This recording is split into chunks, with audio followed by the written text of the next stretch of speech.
Once upon a time in Denver, Colorado, lived David Cole, a 31-year-old graphic designer who had just watched his life unravel piece by piece. His startup had failed, his best friend had taken another job across the country, and his girlfriend had walked out with the words, "You care more about potential than people." Now his apartment was quiet, too quiet, and his savings account was nearly empty. Every night he stared at the ceiling, replaying every mistake, every almost, every time he'd waited for someone to save him. One evening, after another rejection email from a design firm, he muttered aloud, "I've got no one left." The silence that answered him was honest, brutal but honest. He grabbed a pen and scribbled on a scrap of paper, "If no one's coming, I have to become the person who does." It sounded impossible. He'd always worked better in teams, leaned on others for motivation, validation, direction. But that night he made a small decision that would define everything that followed. He shut off his phone, closed his social media tabs, and whispered, "Let's see who I am when no one's clapping." It wasn't courage, not yet, but it was the first spark of it. The next morning, David woke up to the sound of his alarm at 6:30 a.m., not because anyone told him to, but because he had promised himself he would. He sat up slowly, staring at the gray light slipping through the blinds. His apartment was still, the kind of stillness that used to make him reach for his phone just to feel connected. Not today. He walked to the bathroom, splashed cold water on his face, and caught his reflection in the mirror.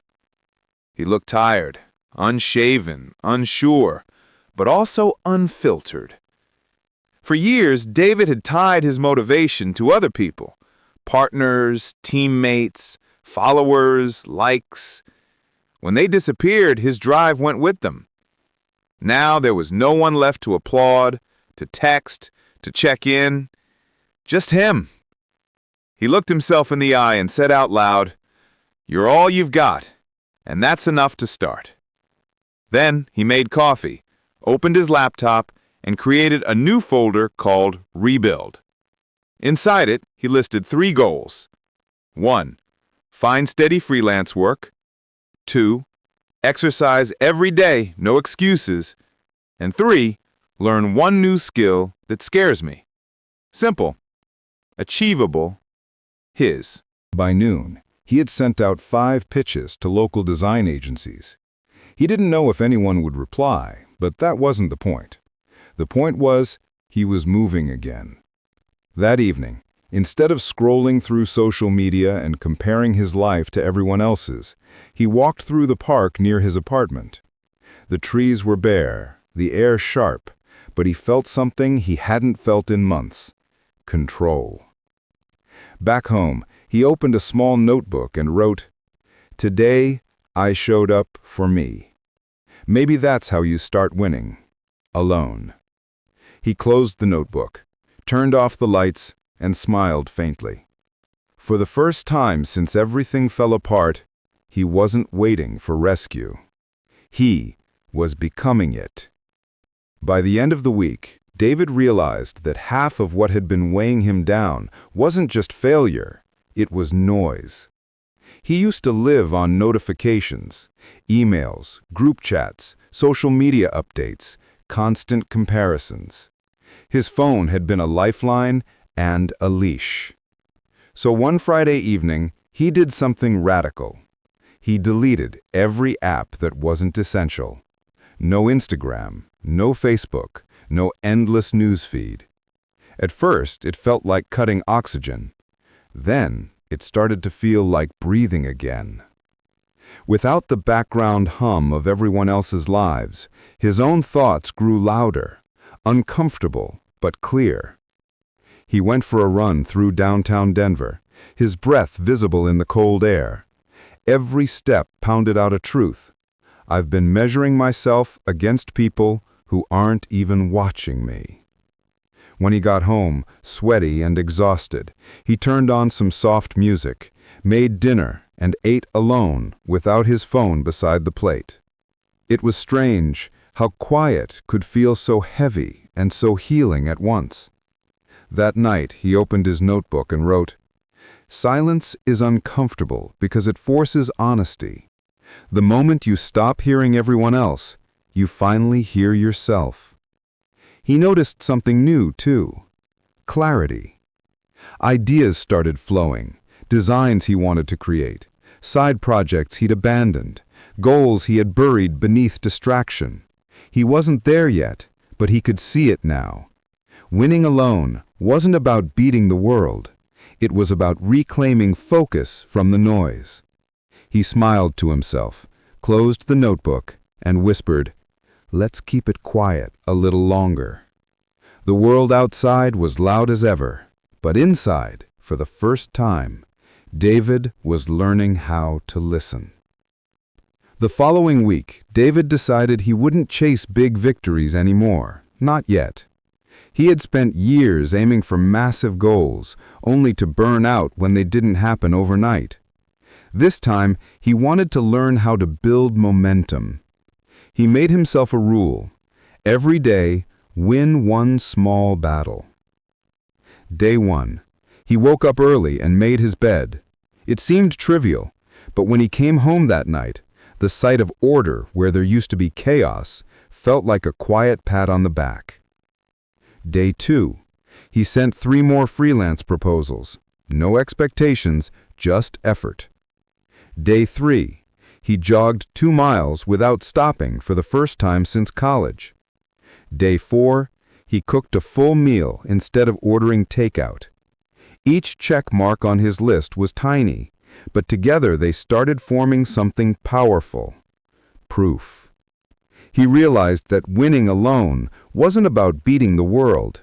It was about showing up for yourself even when no one's watching. A few nights later, he received an email. One of the design firms had accepted his proposal for a small project. It wasn't huge money, but it was his first new client in months. He stared at the screen, smiling like a kid, not because of the job, but because it meant his effort mattered again. That night, he wrote in his notebook, "No one clapped, no one saw it, but I did something that proves I can still move forward. Small wins stack. Small wins save." He didn't celebrate with a post, or a drink, or validation. He just closed his laptop, leaned back, and let the satisfaction settle quietly in his chest. He was beginning to understand. The secret to winning alone isn't loud success, it's silent consistency. It started with a promise to himself: get stronger, inside and out. So one cold morning, David walked into a small gym near his apartment. No trainer, no partner, no plan. Just him, his hoodie, and a decision to stop being afraid of his own reflection. The first few days were brutal. His arms shook, his lungs burned, and his mind screamed, "Why are you doing this alone?" But each morning, he came back. He wasn't training for looks or approval anymore. He was training for discipline. On the 5th day, as he struggled through push-ups, a thought hit him hard. No one's coming to push me, and that's exactly why I have to keep going. He started to love the sound of his own effort, the rhythm of breath, the clank of weights, the quiet determination that filled the room. Every drop of sweat became a small declaration: I can rely on me. Weeks passed, and his body started to change, not just in muscle, but in posture. He stood taller. He moved with quiet confidence. The man who once waited for motivation was now creating it. One evening, after finishing a tough workout, he caught his reflection in the gym mirror again. This time, he didn't see failure. He saw fight. That night in his notebook, he wrote, "When you train alone, you find out what's left when the applause stops. The version of you that doesn't quit, that's the one who wins." He closed the notebook, Muscles sore but spirit alive. Winning alone, he realized, wasn't about being tougher than everyone else. It was about becoming someone you could trust, even in silence, even in struggle. And for the first time, David trusted himself completely. The further David went on his journey, the more he realized something nobody talks about. Growth feels lonely before it feels rewarding. His old life had been full of constant chatter. Group texts, parties, late-night calls, distractions dressed as friendship. Now his phone stayed mostly silent. He worked, trained, cooked, and read alone. Some nights the quiet pressed heavy on his chest. He'd look out his window at the city lights and wonder if he was missing out on life, on laughter, on love. But each time he reached for his phone to scroll or message someone out of habit, he stopped himself and whispered, If you can't sit with yourself, you'll never stand on your own. So instead of running from loneliness, he started studying it. He learned that being alone isn't the same as being empty. Loneliness, he realized, was the echo left behind by dependency. And echoes fade. To fill that space, he began journaling deeper. Not just about what he did, but what he felt. He wrote about fear, about hope, about the strange mix of sadness and strength that came with independence. After a few weeks, the ache started to turn into peace. He no longer needed someone else's energy to feel alive. His mornings had rhythm, his nights had quiet meaning. One Friday evening, he sat on his balcony watching the sunset wash Denver in orange and gold. He breathed deeply, smiled faintly, and thought, this isn't loneliness anymore. It's solitude. And solitude feels like freedom. That night, he wrote in his notebook, At first, it hurts to be alone. Then it heals.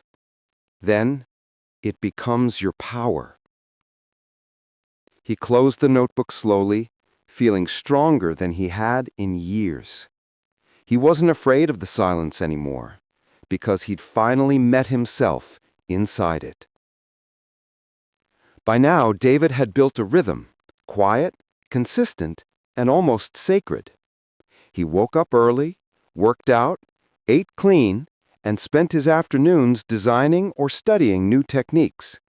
No grand motivation speeches, no applause, just steady, repetitive progress, the kind that doesn't look impressive, but changes everything. At first, the sameness felt dull, but over time he started to notice how much stability it gave him. His mind felt calmer, his decisions sharper, his days no longer blurred together. They had structure. He realized something that made him smile. You don't rise because of motivation, you rise because of momentum. One day, while working on a freelance project, a client complimented his designs. "You've got a unique eye," they said. "It feels effortless." David laughed quietly. Effortless takes work. And that was the truth. His new life wasn't built on bursts of inspiration. It was built on the small, unexciting choices no one saw. Waking up when tired, showing up when uninspired, finishing what he started. That night, after his workout, he stood in his kitchen eating dinner and realized something else. He wasn't chasing balance anymore. He was balanced. No drama, no noise, just purpose. He opened his notebook and wrote, "Winning alone isn't about one big victory. It's about showing up on the days no one sees until it becomes who you are." He paused, letting the weight of that truth settle. The boy who once waited for help had turned into the man who built his own backbone. The world outside could still be chaotic, but inside his little apartment, David had found something rare: self-respect. And that, he thought, might be the purest form of winning. Just when David thought he had finally found his rhythm, life, as it often does, tested him. On one Monday morning, he woke up to an email that read, "Project canceled, budget cut." It was one of his biggest freelance clients, the one that had been paying most of his bills. At first, he laughed it off, trying to convince himself it was fine.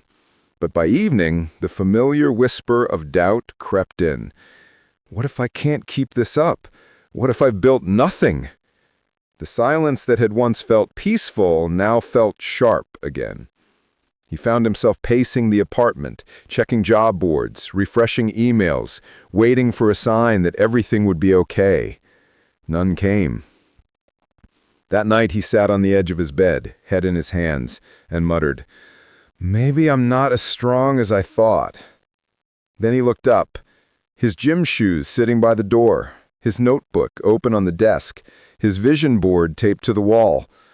All of those things were proof that he was strong, just not perfect. He opened his notebook and started writing furiously. Winning alone doesn't mean you don't fall. It means you get up without waiting for someone to tell you to. The next morning, he got up early, just like always. He ran until his lungs burned, then came home and spent hours redesigning his portfolio. By the end of the day, he had sent out 6 new proposals. No one clapped, no one saw, but the silence this time wasn't heavy. It was focused. A week later, one of those proposals turned into a contract, not as big as the last one, but enough to keep going. David realized something profound. Strength doesn't come from never doubting yourself. It comes from moving forward even when you do. That night, he wrote simply, "Doubt visits everyone. Winners just don't offer it a seat." He closed the notebook, smiled faintly, and whispered, "Still standing." And he was. Maybe not where he wanted to be yet, but stronger than he'd ever been before. A few weeks later, Denver was hit with one of its heaviest snowstorms in years. The city slowed to a crawl. Roads closed, stores shut down, and for almost a week, David was snowed in, just him, his thoughts, and the cold hum of the heater. At first, he didn't mind. He had work, food, and quiet. But by day 3, the silence began to feel heavier than usual. His routine faltered. He skipped workouts, scrolled aimlessly, ate junk food, and stayed up too late. The old patterns whispered, "See, you need people. You can't do this alone forever." One night, frustrated with himself, he stood at the window, watching the snow pile higher outside. The world was frozen still. He pressed his hand to the glass and whispered, "You asked to learn how to win alone. This is the test." That thought pulled him back. He turned off his phone, lit a candle, and opened his notebook. On the next blank page, he wrote at the top in bold letters, "Rules for the storm." 1. Move your body, even indoors. 2. Keep your space clean. Your mind follows your environment. 3. Create something, even if no one sees it. 4. Speak to yourself kindly. 5. Don't wait for motivation, act anyway. The next morning, he started again. Push-ups by the couch, reading instead of scrolling, cooking real food, designing for fun, not for clients. By the end of the week, he felt his balance returning. When the snow finally melted, he stepped outside, blinking against the bright white sunlight. The world looked new again, and so did he. That night, he wrote, "Isolation doesn't break you, it shows you where the cracks are. If you learn to strengthen them, you become unshakable." He smiled to himself, realizing that solitude wasn't something to survive anymore. It was something to master. And maybe, just maybe, this storm had been exactly what he needed. Spring came slowly, melting Denver's snow into clear streets and new beginnings. But for David, something else was melting away. His old social circle. His friends still texted sometimes. "We haven't seen you in forever, man." Or, "You're always busy these days." He tried to explain that he was rebuilding, that he needed this time, but most didn't understand. Some drifted away quietly. Others took it personally. One even said, "You've changed," like it was an accusation. At first it hurt. He missed the noise, the spontaneous nights out, the easy laughter.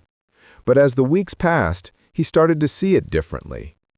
He realized that his old friendships had been built on proximity, not purpose. They had bonded over comfort, not growth. Now that he was changing, not everyone could come with him. And that had to be okay. One Saturday night, as his phone buzzed with invitations he didn't feel like accepting, he poured himself a cup of coffee and sat by the window. The city lights shimmered in the distance, hundreds of lives happening at once. And yet, for the first time, he didn't feel left out. He opened his notebook and wrote, "When your vision grows, your circle shrinks. Not because you're better, but because you're becoming different." He wasn't isolating anymore. He was curating, protecting his energy, his focus, his peace. That weekend, he met a new friend through a local design group, someone who talked about ideas, not gossip, goals, not complaints. They discussed art, business, books, and self-growth until the cafe closed. Walking home, David realized that solitude hadn't made him antisocial. It had made him intentional. The right people didn't drain him, they inspired him. That night, he smiled as he wrote his last line for the day. "I'd rather walk alone than follow a crowd going nowhere." And from that point forward, he never feared losing people again, because he finally understood, the right ones find you when you start finding yourself. By early summer, David was deep into his new rhythm. Early mornings, clean eating, client work, and long evening runs. For months, he'd been unstoppable. But one morning, he woke up and felt nothing. No drive, no excitement. Just a heavy fog that whispered, "What's the point?" He dragged himself to the gym anyway, but every rep felt forced. He opened his laptop, but every email felt pointless. It wasn't burnout, it was boredom. He sat, staring at his blank screen, frustrated. "I'm doing everything right," he muttered. "Why does it feel so hard?" That evening, he called Donna, the only person who had seen him go through his lowest days.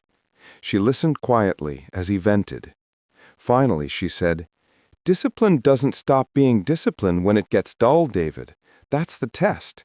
When it's no longer exciting, that's when it starts working." The words hit hard. He hung up and sat in silence, thinking. He realized that for months he'd mistaken excitement for progress. But growth wasn't supposed to feel thrilling every day. It was supposed to feel consistent. So he showed up anyway. The next morning, he ran even when he didn't want to. He designed even when ideas felt dry. He cleaned his apartment even when no one would notice. By the end of the week, the fog began to lift.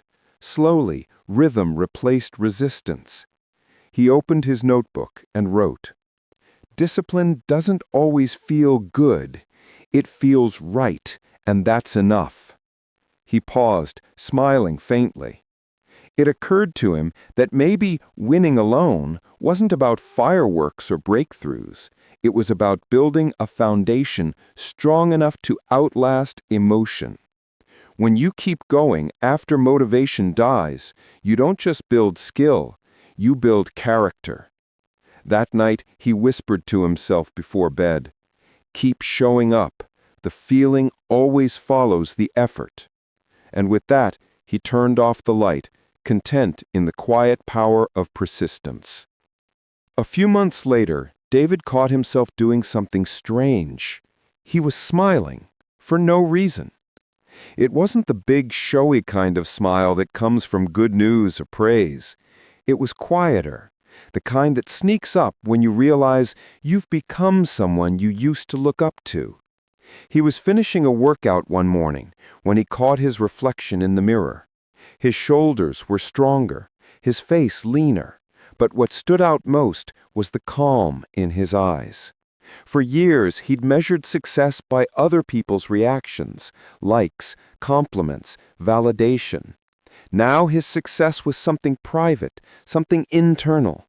He thought back to the man he'd been a year ago, restless, dependent, desperate for direction, and whispered, "You made it through every day no one saw."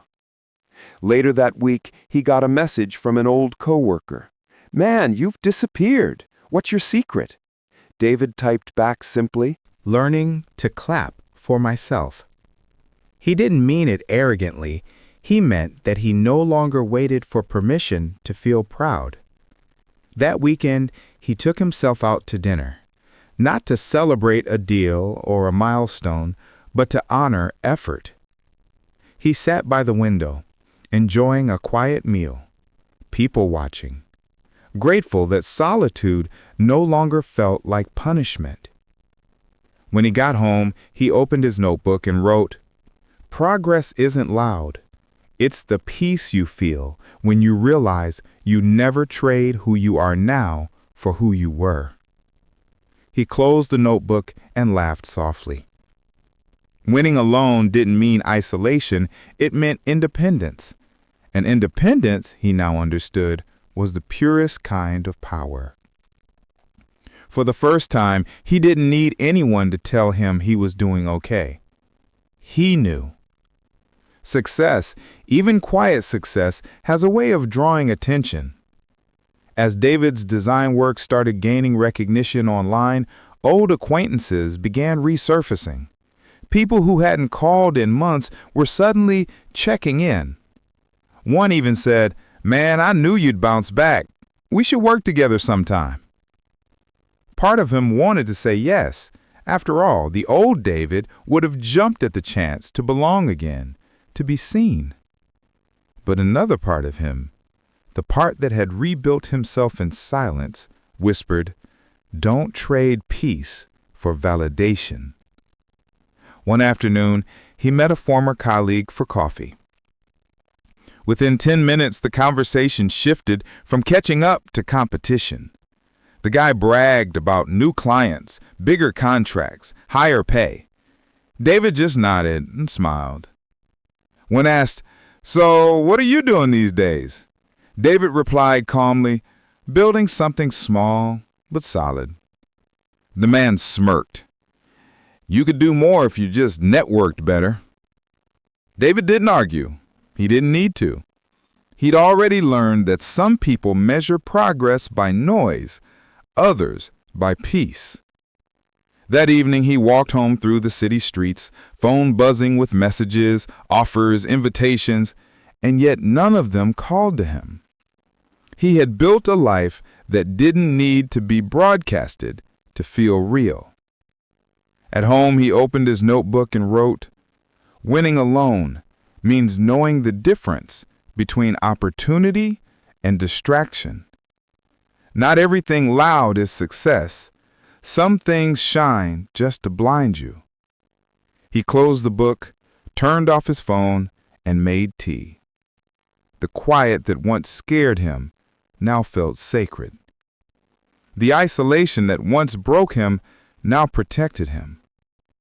And as he sat watching the steam rise from his cup, David smiled to himself. He wasn't chasing anymore. He was choosing. By late summer, David's outer life looked steady, work flowing, bills paid, routines in place. But inside, he sensed something deeper shifting. He realized that winning alone had started as survival, then turned into discipline, and now it was turning into self-respect. He no longer needed people to tell him who he was. He knew.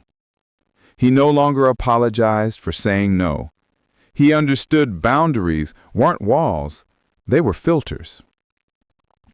He no longer feared being unseen because he had finally seen himself. One weekend, while cleaning his apartment, he found a box of old things he hadn't opened in years. Photos from failed projects, old messages from people long gone, business cards from the startup days when he tried too hard to impress. He sat on the floor flipping through them, grateful, not bitter.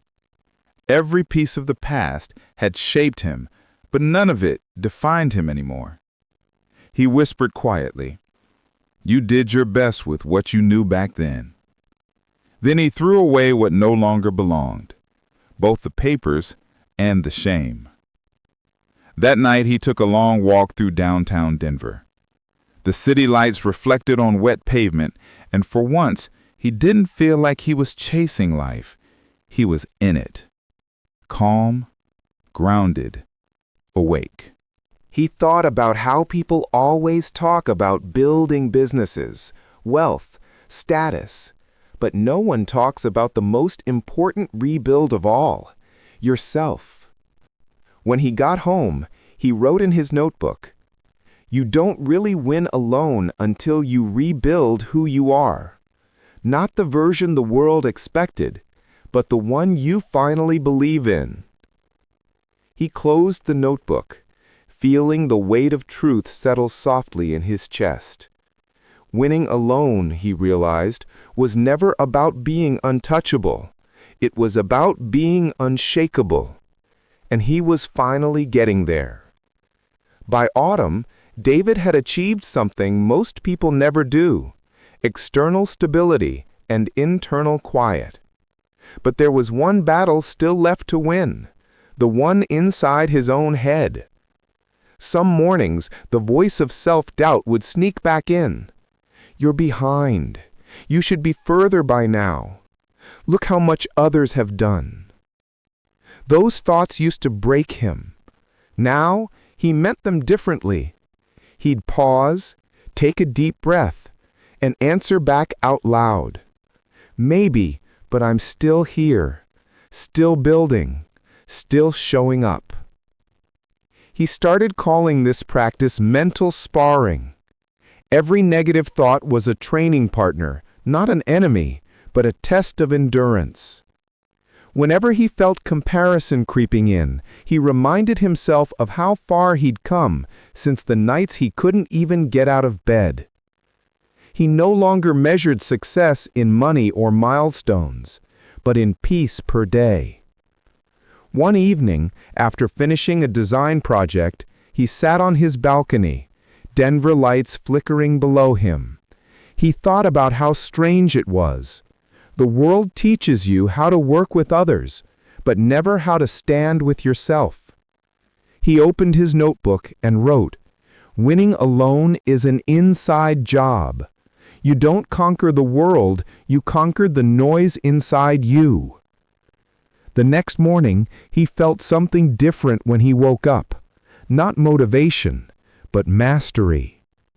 He had learned how to calm his storms, how to talk himself through doubt, how to find his center no matter what life threw at him. He didn't just survive alone anymore. He thrived alone. And that, he realized, was the ultimate victory. By November, the world started noticing what David had quietly built. His designs were clean, bold, and full of intention. They carried the same calm he'd learned to live with. One afternoon, he received an email from a large marketing agency in Chicago. "We've seen your recent work. Would you be interested in leading a small design team remotely?" He read it 3 times, heart pounding. This was the kind of offer he used to dream about, the one he thought he needed to prove himself. But this time, he didn't rush to reply. Instead, he took a walk through the park. He asked himself the question that had become his compass. Would this make my life louder or fuller? The old David would have said yes instantly, but the man who'd rebuilt his peace knew better. Not every door is meant to be opened just because it's unlocked. He spent the weekend thinking. On Sunday night, he replied, "Thank you for the offer. I'm honored, But I'm not looking for leadership right now. I'm focused on deep creative work. Let's stay in touch. No guilt, no over-explaining, just clarity. The next morning he woke up proud, not because of the opportunity, but because of having the wisdom to choose himself over status. That evening he wrote in his notebook, "Sometimes winning alone means saying no to what looks good, so you can protect what feels right." He smiled as he underlined it. This was the full circle. The man who once needed validation now trusted his own voice enough to walk away from applause. He wasn't chasing big breaks anymore. He was building a life that didn't need one. And that, he thought, was what real winning looked like. By winter, David's quiet consistency had caught more attention than his loudest efforts ever had. You could feel it in the way people reached out, not to offer him shortcuts, but to ask him how he'd stayed grounded. One day, he received a message from a young designer named Eli, who had followed his work online. "I'm struggling, man. Everyone tells me I'm talented, but I can't seem to find my place. How did you do it alone?" David stared at the message for a long time. A year ago, that was him. He agreed to meet Eli for coffee. When they sat down, Eli looked exhausted, the same lost fire in his eyes David once saw in the mirror. David said quietly, "You don't need everyone to believe in you. You just need to stop abandoning yourself." Eli frowned. "But it's hard when you've got no one." David smiled. "You always have one person, you. Learn to back yourself when no one else does. That's the real work." They talked for hours, not about design, but about mindset, patience, and self-trust. When Eli left, he said, "Thanks, man. That helped more than you know." David walked home smiling, feeling something unexpected: purpose. He realized that his solitude hadn't been punishment, it had been training. That night, he opened his notebook and wrote, "When you learn to win alone, you become a light for others who feel lost in the dark." For the first time, he understood that solitude wasn't just a personal victory, it was a gift he could pass on. He wasn't just surviving anymore. He was leading quietly, proof that real strength doesn't need a stage, just presence. And in helping someone else find their footing, David realized he had finally found his own. One cold January evening, David received a text from an old contact he hadn't heard from in years. Jake, his former business partner from the startup that had failed. "Hey man, I'm in Denver for a few days. Want to grab a drink?" For a moment, David hesitated. That chapter of his life had been full of mistakes, ego clashes, burnout, misplaced trust. But something in him said it was time to close that door the right way. They met at a small bar downtown. Jake looked older, a little tired, but still had that spark of ambition in his eyes. After a few minutes of small talk, Jake said, "You know, I was angry for a long time. I blamed you for walking away from the company." David nodded slowly. "I blamed myself too, for everything. But that collapse saved me. I had to lose it all to figure out who I was without it." Jake sighed. "I guess we both needed that crash. I've been rebuilding too." For the first time in years, their conversation wasn't about who was right or wrong, it was about growth. Before they left, Jake smiled faintly. "You seem different, man. Calmer." David laughed. "Took a lot of silence to get here." They shook hands, and when David walked home through the crisp winter air, he felt something close, not to Jake, but to his past. He realized that winning alone didn't mean cutting everyone off forever. It meant healing enough to reconnect without losing yourself. That night, he opened his notebook and wrote, "When you make peace with your past, solitude turns into strength, not a shield, but a foundation. He looked out at the quiet Denver skyline, lights twinkling like 1,000 reminders that not every ending is loss. Sometimes it's just life clearing space for who you're becoming. And now, for the first time, David was living proof of that. Spring came early that year, and with it came a quiet urge in David, the need to see how far he'd come. Not metaphorically, but literally. So one Saturday morning, he packed his small backpack, drove west out of Denver, and hiked into the Rockies. He hadn't done something like this in years. No group trip, no camera crew, no social post to prove it. Just him, his boots, and the trail. Halfway up, the climb got tough. His legs burned, his breath came hard, and the old voice of doubt whispered again. You could turn back now. No one would even know. He stopped, closed his eyes, and smiled. Exactly, he said aloud. No one needs to know. I do. That thought gave him new strength. Step by step, breath by breath, he kept going until finally he reached the summit. A small clearing overlooking miles of mountains and sky. He stood there, hands on his knees, wind whipping his hair, heart pounding.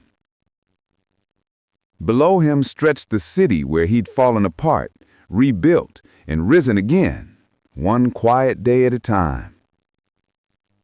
He laughed, not from pride, but from peace.